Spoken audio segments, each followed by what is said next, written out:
ময়মনসিংহে দেখছি আধুনিক প্রযুক্তি আপনি এনেছেন, তা এর সুবিধা কি কি পাচ্ছেন আপনি? লাগে না, দ্রুত হয়, পানির কষ্ট কম হয়।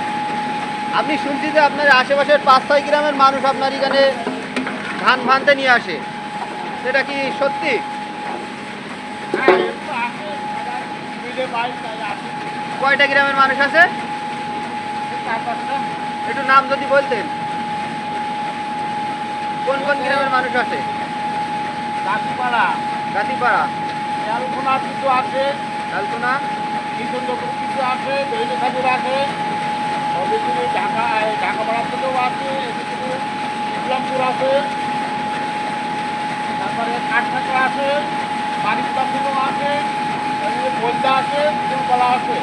তো অনেক গ্রামের মানুষ তো আপনার এখানে দেখি ধান ভানতে আসে, অনেক বিভিন্ন কাজ, যে আপনার হলদি কুটা থেকে শুরু করে এই সরিষা আটা সব কিছু এখানে আসে, তাই তো?